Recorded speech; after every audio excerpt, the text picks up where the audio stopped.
Hi, I'm Kristal Hart and welcome to the Kristal Hart Show.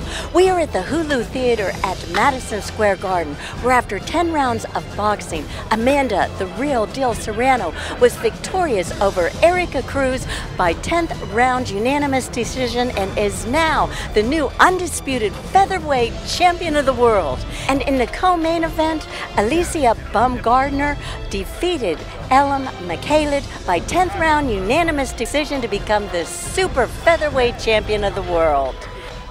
AP Boxing News, Desmond Ware. Again, congratulations on a great, amazing win, undisputed. In that fight, what was the best attribute Makhaled presented to you in that fight? You know, I think she just showed her resilience as a fighter.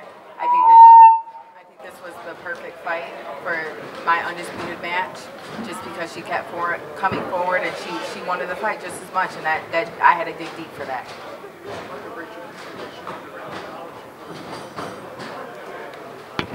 No, I think that's just the way she fights. You know, the division knows I hit hard, so, you know, you better keep a high guard.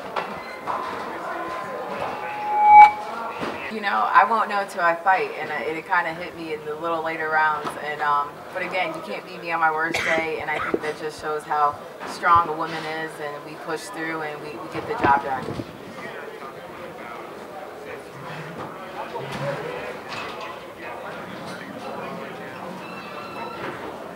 No, it hasn't hit me yet. I just know that I had an assignment in front of me to, you know, make sure I had a dominating win, and that's what we did. It'll probably hit me tomorrow, but I'm just thankful that we got the job done. I did everything I was supposed to leading up to this fight, and here we are as undisputed.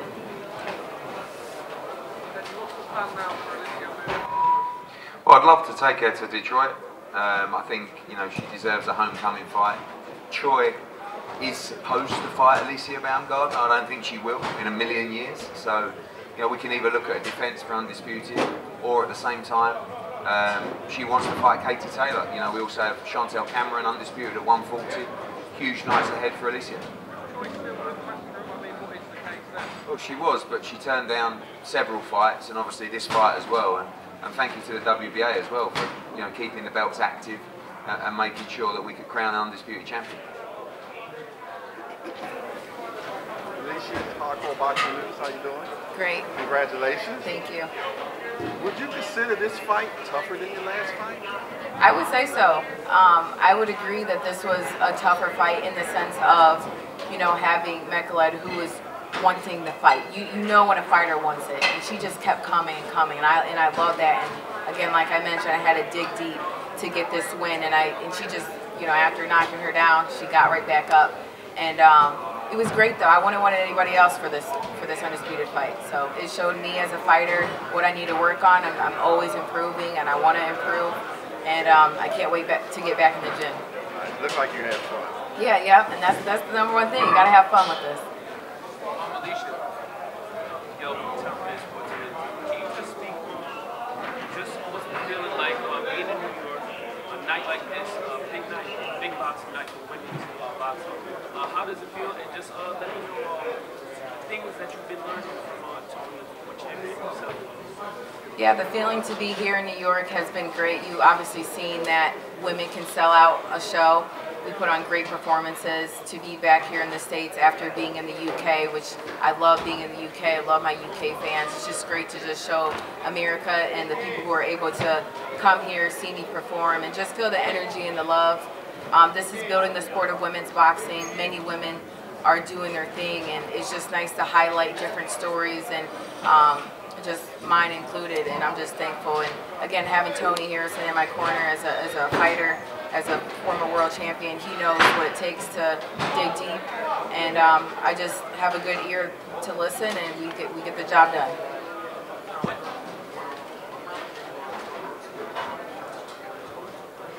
I would say probably the fourth round. Yep. champ. What did you think about the reception you got here in New York tonight? It seemed like the crowd loved you. And when Makhaled was shown on the screen, she got a lot of boos. You know, what's your thoughts on that? You know, I think the States love me. You know, New York loves me. It was awesome to fight here again. It was a great fight week. We had a great media week this week to just build this fight for two undisputed great fighters doing what they do and just making history. So, again, I would love to fight here again. It's been a pleasure. Eddie just mentioned wanting to do a homecoming fight. What would that mean to you? Man, a homecoming fight in Detroit would mean everything. Again, I was a club fighter back in the day selling tickets. I know I can put people in seats. I know I'm entertaining. And I know that I can sell out a great crowd, whatever arena that we choose in Detroit. And it just would put Detroit back on the map. You know, Detroit has a history of boxing and just great champions coming out of that gym, out of that state. And again, as a woman, as someone who's pioneering through this journey in the sport of boxing, it means everything to really just make a statement in my hometown. Man, listen, I'm so thankful for Eddie Hearn for just giving me an opportunity. And with the opportunity, I took it by the balls and I said, let's do it. And I just continued to push myself. I believed in myself. You know, he believed in me, the team believed in me. And again, I'm just thankful. And here we are today. If you believe in yourself and you can do it, it shows, and dreams do come true. So just to say as well that the way that she did it, she went to the UK as an underdog in Terry Harper's backyard to win the world title. Then she defended it. Then she took a unified shot on another promoter's show as the away fighter to unify the division and then become undisputed tonight. Great achievement. Eddie, from a promotional side, you're the biggest supporter of women's boxing. What inspires you to do that? It really comes down to the business. I mean, look, I think it's great to see females get opportunity in sport. You know, I have two daughters myself. One of them boxes, one of them plays football, and it's amazing to see now the opportunities that are being presented. But it has to work, right? If they weren't entertaining, if we didn't sell out this place tonight, you know, we couldn't carry on doing what we were doing. So they're producing and they're entertaining, and what they're doing is they're motivating us because they're willing to fight champion after champion, undisputed after undisputed, and like, it's a joy as a promoter. You can go through every division and you know that you can make a unification against every single champion in a division, and you can make an undisputed champion in 12 months. And in men's boxing, it's so frustrating. You can't even make a unification, right? So I believe, and every fan believes, that you should have one champion in every division in boxing. And if you look now, you've got undisputed at 126, undisputed at 130, undisputed at 135, undisputed at 140. McCaskill lost the belt, but really undisputed at 147. Could be at 54. Clarissa at 60. Franchon Cruz-Dezern at 68. And you can say who is the best. And this is now the #1 super featherweight in the world. No questions about it. And that's what we've never really had in boxing. Too many belts, too much fragmentation, too much politics. And in women's boxing, that's not there anymore. I believe the way women's boxing is going, in 10, 20 years, it probably will be one of the most popular sports for young girls. Yeah, I think, you know, when a girl walks through the gym, it's not just to become a champion. And that's the same as any boy walking through the gym. It's about getting fit, it's about being strong mentally, it's about discipline, manners, respect, all the things that boxing gives you. But I'll say one thing. I've done 5 shows at this venue. One was Danny Jacobs, one was Devin Haney, one was Demetrius Andrade, one was Teofimo Lopez against Kambosos, and the other one was this. And apart from Teofimo against Kambosos, this was the best-selling event of all of those other names, right? So, and again, that's what gives it longevity. You can tick boxes and say, oh, let's do a female fight because it's good, it's a good look for us. No, we're not doing it because of that, we're doing it because it's good business. And that's what will give it longevity. And the female fighters now are seeing those purses going up. They're still not where they need to be.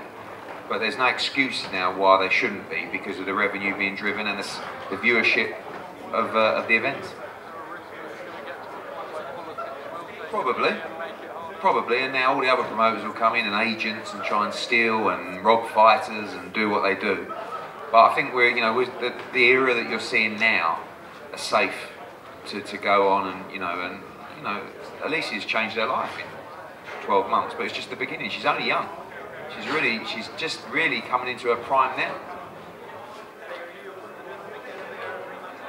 Listen, I reached out to Top Rank and I said, what do you think about the Makhaled rematch? This is after the first fight. And I said, make us an offer. And it better be a massive offer with plenty of zeros on it. And it never came. Zeros didn't come. Lots of zeros, you know. And it never came. So they can't want it that bad because if they, you know, and we would entertain a rematch. It'd be a lot of money, but it's a massive fight in America. Huh? Detroit, perfect. But, you know, wherever, in the Garden, Vegas, but the offer's got to be right. You know, she went and boxed on their show as the away fighter and won. And they paid her well. But now it's got to be a lot more. How many zeros are we talking? A whole bunch. The ones that never end. Undisputed zeros. Right. Yeah, big fight, big fight. The undisputed super featherweight champion against undisputed lightweight champion. Listen, I love Alycia against Amanda Serrano. That's an unbelievable fight as well. We've got the, well, you know, MVP, but we work with them. You got the 4 undisputed champions from 126 to 140, and they can all fight each other. Cameron, Taylor, Serrano, Baumgardner. They can all fight each other. See what happens on May 20th? You know, but Alycia will be looking to fight around the same time as well. But the winner, the loser of that, you know, if Serrano loses that fight, she's still undisputed featherweight world champion. You know, and Alycia likes to eat, but she can make 126, but she'll probably defend her 130, you know. Yeah, it's going to be, you know, she's going to fight at least twice this year. So, you know, 3 times minimum this year, and there'll be big fights. Say it again. You know, you have to just respect when you have 2 fighters. You know, we have a mentality when you're a fighter in the ring. You know, Tony sees one thing from his fighter's eye, from a trainer's eye, and again, it just works.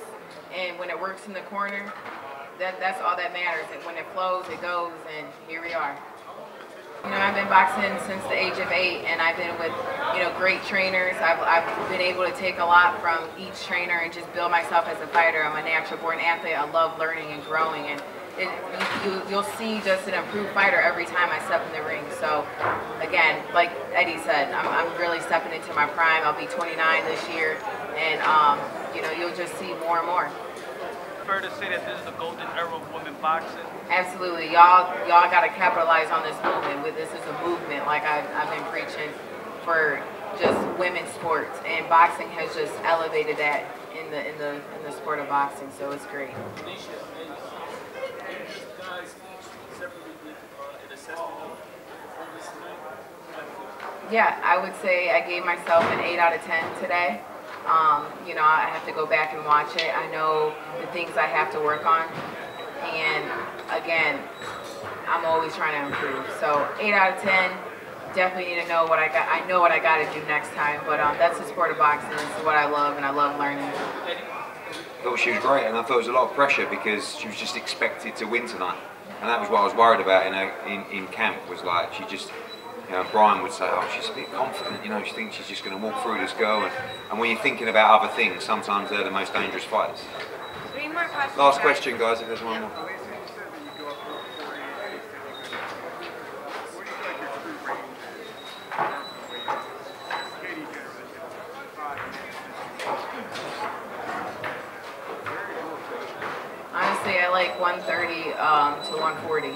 You know, I'm comfortable. I can make those weights very easy, and I don't have to drain myself. So you have a strong fighter at all 3 weights. Thanks, everyone. The undisputed super featherweight champion of the world. And I'm Kristal Hart. Thanks for watching. Hope you enjoyed the show, and we'll see you at the fights.